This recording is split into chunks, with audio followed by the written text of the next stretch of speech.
কে এই ভদ্রমহিলা?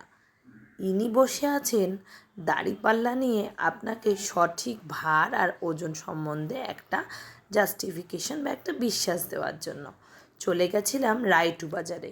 কুকাটপল্লিতে এই রায়টু বাজারটা আমার অনেক দিন ধরেই দেখা ছিল, কিন্তু জানতাম না যে এখানে আমাদের মানে বাঙালিদের জিনিসপত্র পাওয়া যায়।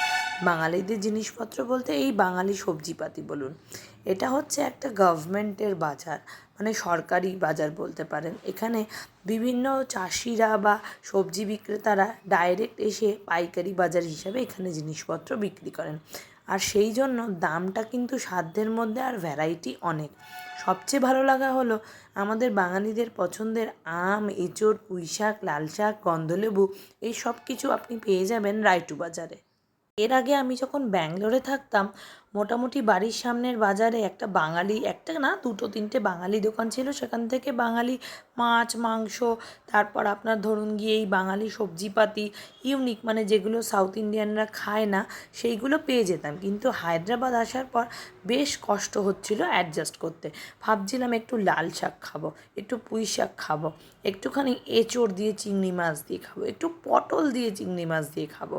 বেশ কিছুদিন কাটিয়ে দেওয়ার পর আস্তে আস্তে যখন এখানে পরিচিতি বাড়লো, তাদের থেকেই জানতে পারলাম যে একটা বাজার আছে বাড়ির সামনেই, কুকাটপল্লী এলাকায়। আর সেখানে কিন্তু বাঙালি জিনিসপত্র খুব সুন্দরভাবে পাওয়া যায়। তবে রোজ পাবেন না। বাঙালি জিনিসপত্র পেতে গেলে এই স্যাটারডে বা সানডে সকাল সকাল চলে যেতে হবে আপনাকে। মোটামুটি 7টা থেকে 8টার মধ্যে গেলে কিন্তু আপনি এই বাঙালি আইটেমগুলো সবকটাই পেয়ে যাবেন। এছাড়া বিভিন্ন ধরনের শাক, যেমন পালং শাক, ওই দেখুন লাল শাক কুকি দিল, অনিয়ন, স্প্রিং অনিয়ন, এই দেখুন এটা কিন্তু আবার তেঁতুল পাতা, জানেন তো, ওরা বোধহয় রসমে ব্যবহার করে। সেই সঙ্গে আমাদের রোজকার আদা, রসুন, লঙ্কা, পেঁয়াজ, আলু, সেগুলো তো আছেই। তার মধ্যে আবার মাশরুম, বেবিকর্ন, সুইটকর্ন, মানে আজকালকার দিনে ভ্যারাইটি একটু ইম্পোর্টেড সবজিগুলোও কিন্তু পাওয়া যায়। কাঁচা আমের, আর এই দেখুন বলতে বলতে বাঙালির এঁচোড়, কোকো চলে এলো ধনেপাতা নিয়ে। ধনেপাতা ছাড়া রান্না হয় বলুন তো? আর এখানে কিন্তু এঁচোড় কেটে সুন্দর করে বিক্রি হয়। দেশি টমেটোও কিন্তু খুব ভালো আর কম দামে পাওয়া যায়। আমরা প্রায় 1 কেজি টমেটো, মানে দেশি টমেটো, পেয়েছিলাম 20 টাকাতে। 20 টাকাতে 1 কেজি টমেটো সস্তা নয় কি বলুন? কলকাতায়ও কিন্তু এত সস্তা দেশি টমেটো পাওয়া যায় না। কোকো কিন্তু ভীষণ ফেভারিট হচ্ছে এই টমেটো কেনার কাজটা। ওই ছোট্ট ছোট্ট রেড রেড বলগুলো বোধহয় ওকে খুব আকর্ষণ করে। ওই দেখুন আবার পয়সা দিচ্ছে, দরদাম করছে। এই দেখুন আবার এখানে আম কিন্তু কেটেও বিক্রি হয়।